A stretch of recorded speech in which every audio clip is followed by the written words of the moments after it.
तस्मै शुभं गौरवदन्तं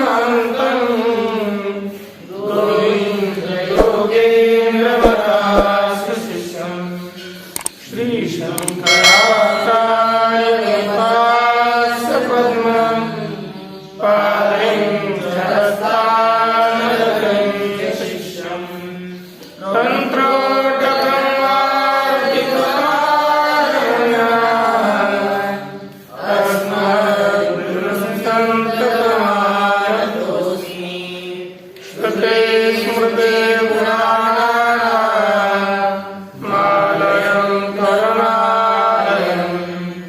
नमामि भगवत्पादं शङ्करं लोकशङ्करं शङ्करं शङ्कराचार्यं केशवं बादरायणं सुप्रभाषितो वन्दे भगवन्तौ पुनः पुनः ईश्वरो गुरात्मेति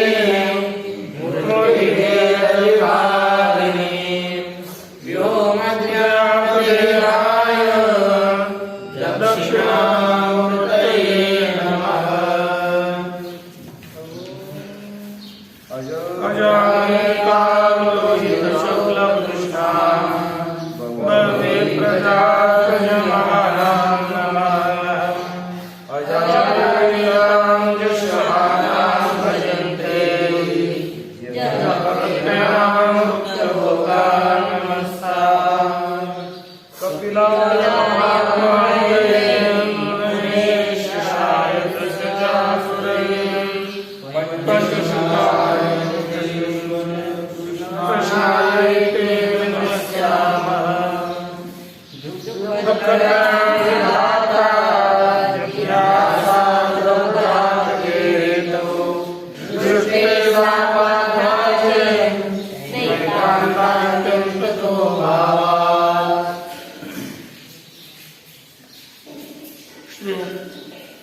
ईश्वर कृष्ण विरचित सांख्य कारिका के ऊपर विद्यमान सांख्य तत्व कौमुदी, इन दोनों का विचार हम कर रहे थे।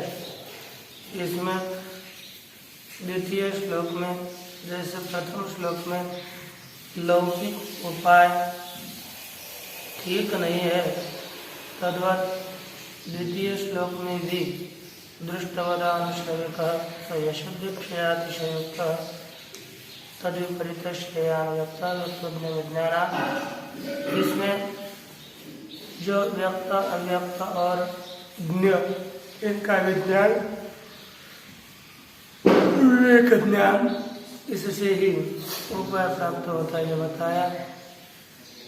तत्पश्चात तृतीय कारिका में सांख्य शास्त्र का संपूर्ण सिद्धांत संक्षेप रीति से बताया। मूल प्रकृति महदादय प्रकृति सिद्ध षोडशकस्तु विकारो न प्रकृति में विकृति पुरुष, इसमें चार विभाजन करके अपने शास्त्र में बताया हुए तत्वों का निरूपण संक्षेप से किया। कोई भी तत्व कोई भी प्रमाण से सिद्ध होता है तो प्रमाण का निरूपण करने के लिए यहाँ पर बताया गया कि दृष्टमनुमान मात्रवचनम सर्व प्रमाण सिद्धत्वात् त्रिविधम प्रमाणम प्रमेय सिद्धे प्रमाण। इस कारिका के द्वारा तीन प्रमाण है ऐसी प्रतिज्ञा करके अतिरिक्त प्रमाणों का ऐसी तीनों प्रमाणों में ही अंतर्भाव होता है, यह बताया गया। अब तत्पश्चात आगे कहते हैं संप्रति प्रमाण विशेष लक्षणावसरे प्रत्यक्षस्य सर्व प्रमाणेषु ज्येष्ठत्वात् तदधीनत्वाच्च अनुमानादीनां सर्ववादीनां अभिप्रतिपत्तेश्च तदेव तावल्लक्ष्यते प्रति विषयाध्यवसायो दृष्टम। तो कहते हैं संप्रति, संप्रति अर्थात प्रमाण विशेष लक्षणावसर है। पहले प्रमाण का सामान्य लक्षण किया, प्रमाण के सामान्य लक्षण करने पर प्रमाण विशेष लक्षणावसर, इसका अच्छा एक पंक्ति वाक्य चतुर्थ परिच्छेद। कहते प्रमाण सामान्य लक्षण का, प्रमाण के सामान्य का लक्षण यहाँ पर करने जा रहे हैं। तो कहते हैं स्यादेतत् महाभूत न्यूनम अधिकंतु कस्मान न भवति। जितने प्रमाण है उन प्रमाणों में न्यून प्रमाण न हो, लेकिन अधिक प्रमाण क्यों नहीं होते? अधिक तो प्रमाण हो सकता है। तो उसके विषय में कहते हैं संगिरन्ते ही प्रतिवादिनः उपमानादीन्यपि प्रमाणानि इत्यत आह। कहते हैं संगिरन्ते प्रतिवादिनः, प्रतिवादी अर्थात जो विरुद्ध विचार करने वाले वादी लोग हैं, तो अर्थात नैयायिक इत्यादि उपवाद इत्यादि प्रमाण को मानते हैं। तो ये होने पर भी कैसे आप तीन ही प्रमाण कहते हो? उत्तर दिया सर्व प्रमाण सिद्धत्वात्, सब प्रमाणों का इनमें ही अंतर्भाव होने से। अब यहाँ पर येषु एव दृष्टानुमानाप्त वचनेषु सर्वेषां प्रमाणानां सिद्धत्वात्, इन्हें प्रत्यक्ष, अनुमान और शब्द, ये सभी प्रमाणों में ही सभी प्रमाणों का अंतर्भाव होने से तीन ही प्रमाण है, अधिक प्रमाण नहीं है। एतच्च उपपादयिष्यत इति उक्तम। इसका हम आगे प्रतिपादन करेंगे, यह बताया गया। अरे पुस्तक देखो उसमें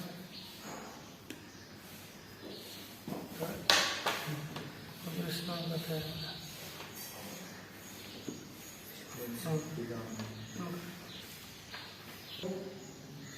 ये जो अन्य प्रमाण है, प्रत्यक्ष, अनुमान, शब्द, इन तीनों प्रमाणों में ही अन्य सभी प्रमाणों का अंतर्भाव होने से तीन ही प्रमाण है। अतः प्रमेय उत्पादनाय प्रवृत्तम शास्त्रम कस्मात् प्रमाणं सामान्यतो विशेषतश्च लक्ष्यते इति यथा आह। ताकि प्रमेय उत्पादनाय, सिद्धांत के प्रतिपादन करने के लिए प्रवृत्त हुआ शास्त्र किस कारण से प्रमाणों का सामान्यता और विशेषता लक्षण करता है? तो उसका उत्तर है प्रमेय सिद्धि प्रमाणादि। सिद्धि है अर्थात प्रतीति। ये तीनों प्रमेय सिद्धि प्रमाणों से ही होती है, इसलिए प्रमाणों का सामान्य लक्षण किया गया। सा इयं आर्या अर्थक्रमानुरोधेन पाठक्रमम् अनावृत्तिव व्याख्याता। यह आर्या छंद है। आर्या छंद होने के कारण यहाँ पर कहा कि यह आर्या, इसका कैसा व्याख्यान किया? पाठक्रम जैसा था वैसा व्याख्यान नहीं किया। जैसा लिखा है वह पाठक्रम, उस क्रम से व्याख्यान न करते हुए फिर कैसा व्याख्यान किया? अर्थ क्रम के अनुसार इसका व्याख्यान किया गया। अर्थ के अनुसार जैसा अर्थ हो उस अर्थ को अनुसरण करके इसका व्याख्यान किया गया है। जैसे पहले क्या था? दृष्टमनुमानमाप्त वचनम, इतना ठीक है, लेकिन सर्व प्रमाण सिद्धत्वात् ये पंक्ति थी। इस पंक्ति को न लेकर करके त्रिविधम प्रमाणम इष्टम को पहले जोड़ा। अब प्रत्यक्ष दृष्टमनुमानमाप्त वचनम त्रिविधम प्रमाणम इष्टम, फिर उसके बाद लिखा सर्व प्रमाण सिद्धत्वात् प्रमेय सिद्धि प्रमाणादि। यह आर्या अर्थक्रम के अनुसार यहाँ पर लिखी गई है। ये जैसी है उसी तरह पाठ्यक्रम का साइंस का व्याख्या नहीं किया गया। अब ये चतुर्थ कारिका होने के पश्चात पंचम कारिका का अवतरण करने के लिए भूमिका ग्रंथकार बता रहे हैं। कहते हैं संप्रति प्रमाण विशेष लक्षणावसर है। संप्रति अर्थात अभी विशेष प्रमाण के लक्षण के समय अर्थात प्रमाणानाम ये विशेषा प्रत्यक्ष अनुमान आप्तवचन इन तीनों के लक्षण निरूपण के काल में प्रत्यक्षस्य सर्वेषु प्रमाणेषु ज्येष्ठत्वात् सर्व प्रमाणेषु ज्येष्ठत्वात् सभी प्रमाणों में प्रत्यक्ष प्रमाण ज्येष्ठ होने से और तदधीनत्वाच्च अनुमानादीना सभी उसके बाद जो अनुमान प्रमाण है वह ज्येष्ठ जो प्रत्यक्ष प्रमाण उसी प्रत्यक्ष प्रमाण के अधीन होने से अविप्रतिपत्ति सर्ववादी नाम अविप्रतिपत्तिश्च सर्ववादियों को इस प्रत्यक्ष प्रमाण के विषय में कोई वाद विवाद भी न होने से कोई वाद विवाद नहीं है, सब मानते हैं। अविप्रतिपत्ति है अविवाद होने से तदेव तावल लक्ष्यति वही प्रत्यक्ष प्रमाण उसी का पहले लक्षण करते हैं। क्या प्रतिविषयाध्यवसायो दृष्टमिति। इसके द्वारा आरंभ में प्रत्यक्ष प्रमाण का लक्षण, अनुमान का लक्षण और श्रुति का लक्षण, ये तीनों के लक्षण इसी कारिका में किए गए हैं। तो यहाँ पर प्रारंभ में प्रथम का लक्षण करके चलेंगे तो देख लीजिए। प्रतिविषयाध्यवसायो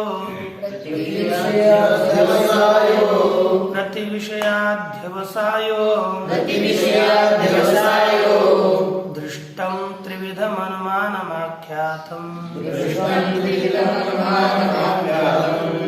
तल्लिङ्गलिङ्गिपूर्वकम्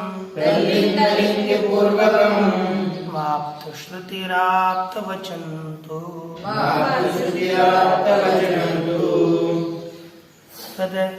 प्रतिविषयाध्यवसायो दृष्टं त्रिविधम् अनुमानम् आख्यातम् तल्लिङ्गलिङ्गिपूर्वकम् आप्तवचन्तु आप्तश्रुति।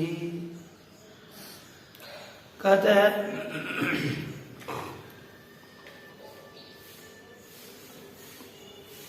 प्रति विषयाध्यवसायो दृष्टम।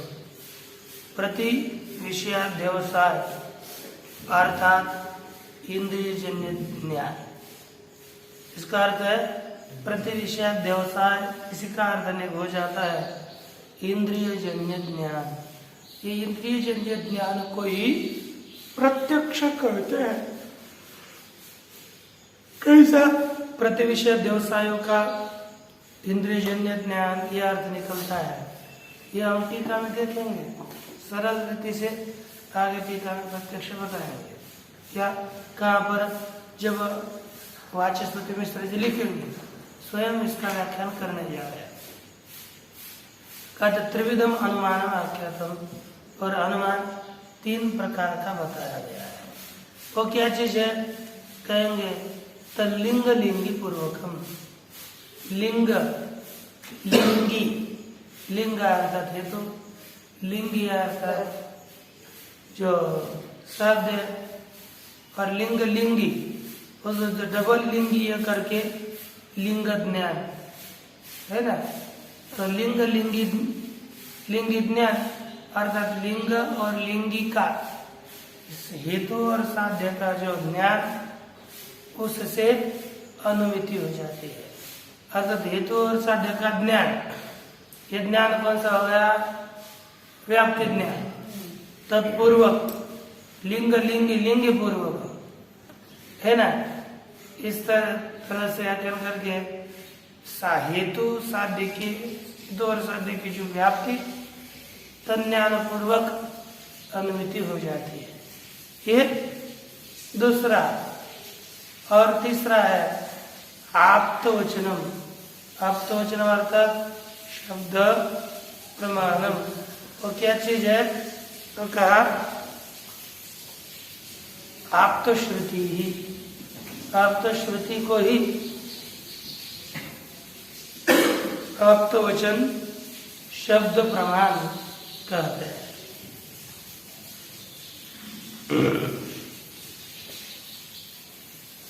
अब इसमें से ये सरल सरल कारिका का अर्थ हो गया। अब प्रति शब्द का अर्थ ग्रंथकार करने जा रहे। पहला शब्द है, देखो, प्रति विषयाध्यवसायो दृष्टमिति। ये लक्षण कारिका में किया। पहला है प्रति विषयाध्यवसाय। यहाँ पर इस पद में दृष्टम ये लक्ष्य है और प्रति विषयाध्यवसायो ये पद लक्षण। क्या है? कौन लक्षण है और कौन लक्ष्य है? और दृष्टम यह लक्ष्य है। लिखा अत्र दृष्टम इति लक्ष्य निर्देश परिशिष्टम तु लक्षणम। अर्थात प्रति विषयाध्यवसाय बचा हुआ यह लक्षण है। दृष्ट अर्थात प्रत्यक्ष का क्या लक्षण हुआ फिर? प्रति विषयाध्यवसाय। क्या है लक्षण? ये लक्षण हो गया। इस लक्षण का अर्थ क्या है? कहा समान जातीय व्यवच्छेदो लक्षणार्थ। हम जो लक्षण करते, क्या है लक्षण का अर्थ? अच्छा, समान जातीय व्यवच्छेद लक्षणार्थ। ये लक्षण का अर्थ है। यानी जो हमने तर्क संग्रह में क्या लक्षण का अर्थ किया था? ये लक्षण का अर्थ किया था। यहाँ पर वैसे ही एक दूसरा शब्द का प्रयोग किया, समान जातीय व्यवच्छेदो लक्षणम। जैसे एक है गाय, गाय का लक्षण हम लोग कर लेते हैं शासनादि मत्व। अब यहाँ पर दो प्रकार के प्राणी हैं, गाय से अतिरिक्त तो गाय भी है, आगे गाय भी है ना। ये दो हो गए, पशु इत्यादि हो गए एक, और पेड़ पौधे पत्थर इत्यादि हो गए दूसरे। यहाँ पर समान जाति है, गाय का लक्षण करने जा रहे थे, लेकिन गाय के समान जाति हो गए ऊंट घोड़ा इत्यादि। पशुत्व समान जाति घोड़ा इत्यादि में है कि नहीं? अच्छा, और विजातीय हो गए, असमान जाति हो गए, ये बिल्डिंग पेड़ पौधे इत्यादि। शासनादि में तो यह लक्षण किया, तो यह लक्षण ऊपर स्थित जो गौ पदार्थ है उस गौ पदार्थ को घोड़ा इत्यादियों से भी शासनादि मत्व अलग ही कर लेता है। घोड़ा शासनादि नहीं होता, भैंस इत्यादि जितने भी प्राणी अन्य हैं उनका वारण श्रृंगित्व सती शासनादि मत्वम इतना लक्षण करेंगे, और अन्य सभी पशुओं में भाई जो अतिव्याप्ति उसका वारण हो जाता है।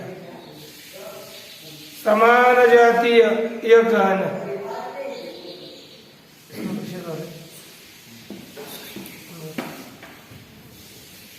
समान जातीय व्यवच्छेद, समान जातीय पदार्थ और असमान जातीय पदार्थ, इनमें से व्यवच्छेद करना अर्थात उनको हटा देना।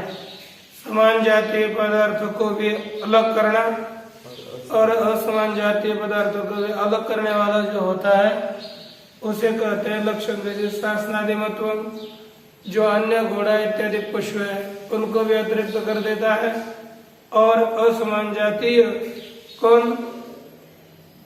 पेड़ पौधे पत्थर इत्यादि उनको भी अतिरिक्त कर देता है, बस गौ मात्र को अवशिष्ट रख लेता है।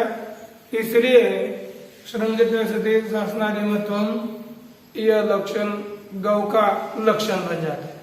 अतः इस लक्षण में ये लक्षण चला जाता है ना। अब यहाँ पर ये देखना है अवयवार्थस्तु, ये जो प्रतिविषय व्यवसाय है, इन प्रत्येक पद के अवयवों का अर्थ यहाँ पर करने जा रहे हैं। अवयवार्थ क्या है? पहले शब्द है विषय।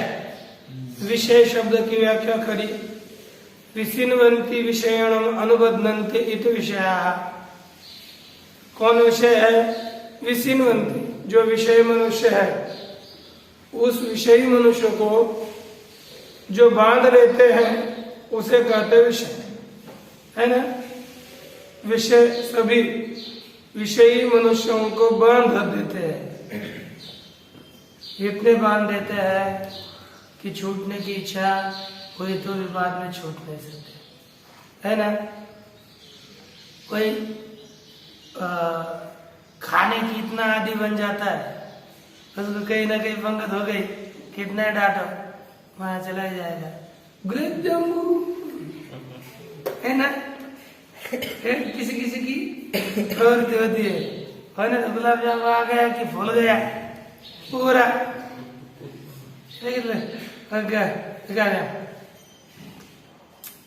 है ना, ये कर लेता है। ये क्या हो गया? ये विषय तुरंत बांध देते हैं अपने और खींच लेते हैं।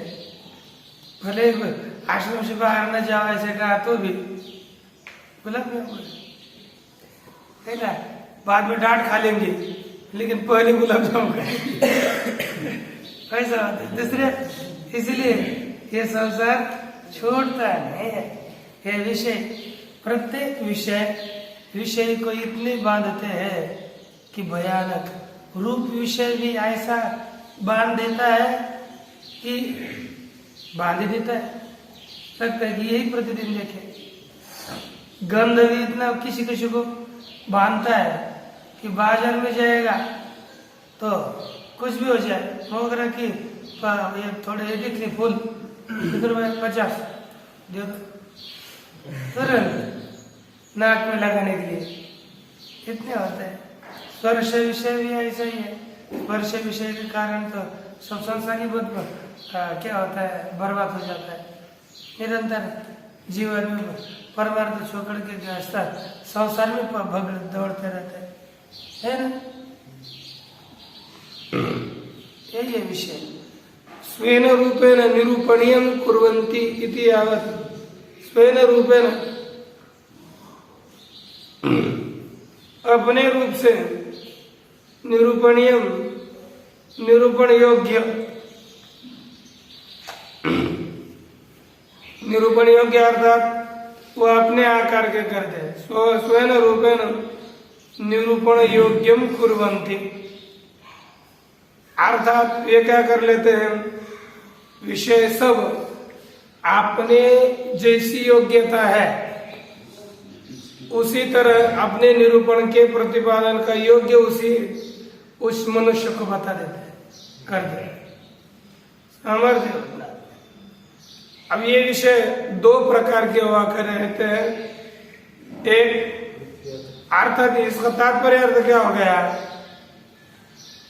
जब इंद्रियां चक्षुरादि द्वारा बाहर निकल करके घटादि विषय के आकार को धारण कर लेती है, उस काल में जितना भी अपना आकार है वह उस मनुष्य के चित्त में डाल देते हैं।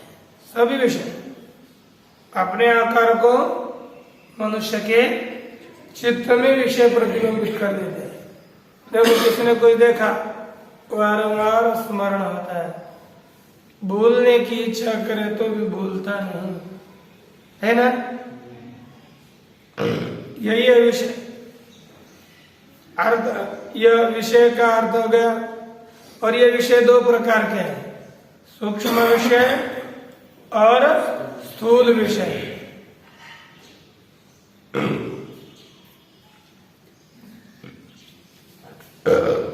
पृथ्वी आदि यह स्थूल विषय है और सुख इत्यादि सूक्ष्म विषय है। इस तरह दो प्रकार के विषय बताए गए। इसमें स्थूल विषय भी दो प्रकार के हुआ करते हैं, बाह्य विषय और आंतरिक विषय।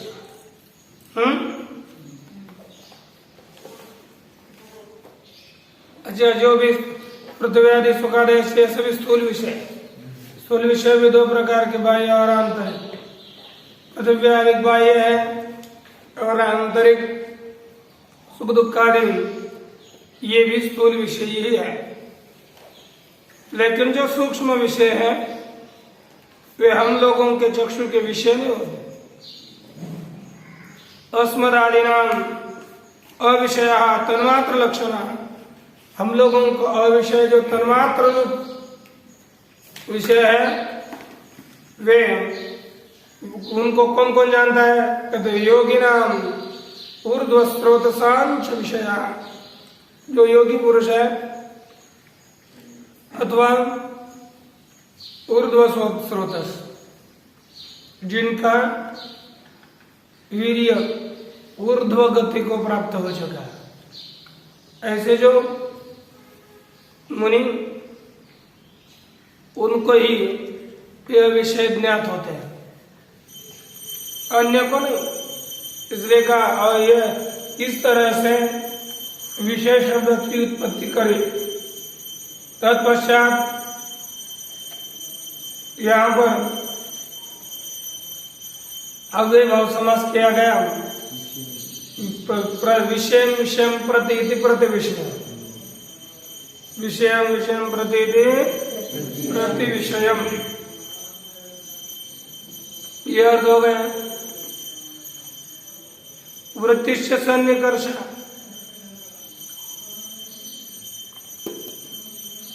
वृत्तिश्च यदि विषय विषय प्रति वर्तते इति प्रति विषयम, यह जो वर्तते वर्तते घटक वृत्ति अर्थ है वह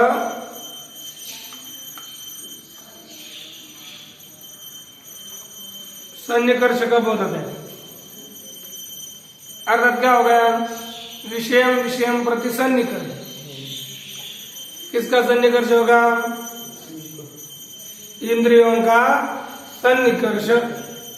लिखा अर्थ विषय अर्थ, ये सन्निकर्ष हो गया तो सन्निकृष्ट हो गया इंद्रिय, अर्थ हो गया अर्थ सन्निकृष्टम इंद्रियम इत्यर्थ।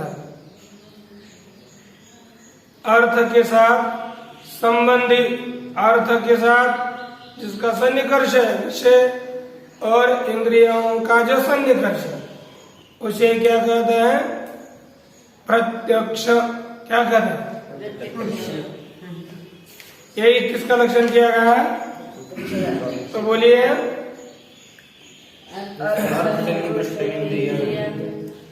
पुनर्वादन कर। अर्थ सन्निकृष्ट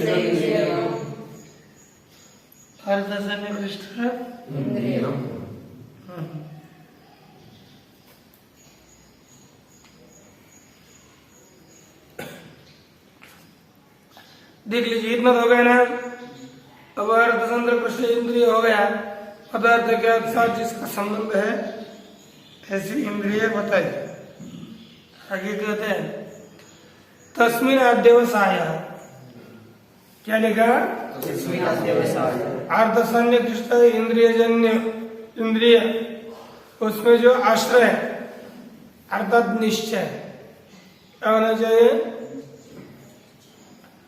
तस्मिन् अध्यवसाय तदाश्रित है इत्यर्थ, अर्थात उस पदार्थ के आश्रित जो निष्ठ है उसे क्या कहते हैं? अध्यवसाय। अध्यवसायश्च, अध्यवसाय किसे कहते हैं? इसका लक्षण क्या? अध्यवसायश्च बुद्धि व्यापारो ज्ञानम। अध्यवसाय निश्चय अर्थात बुद्धि का व्यापार है। क्या कहते हैं? बुद्धि का व्यापार अर्थात ज्ञान, उस विषय के विषय में ज्ञान होना, ये ब्रह्म।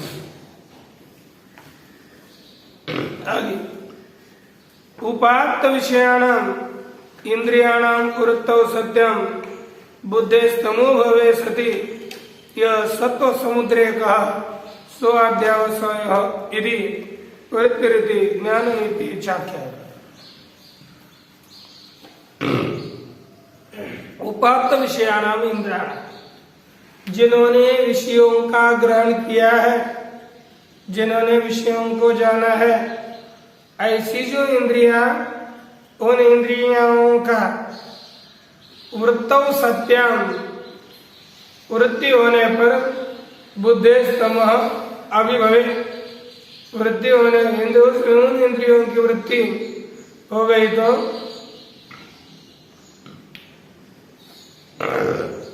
बुद्धेस्तमो भवे सति, बुद्धि के अज्ञान की निवृत्ति हो जाने पर,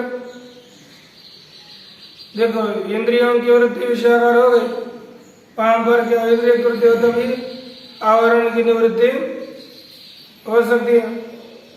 अच्छा, इसलिए वह आवरण है तम अंधकार अज्ञान, उसका निवर्तन होने पर क्या हो जाता है, उसके बाद सत्व समुद्र का सत्वगुण की अभिव्यक्ति हो जाती है,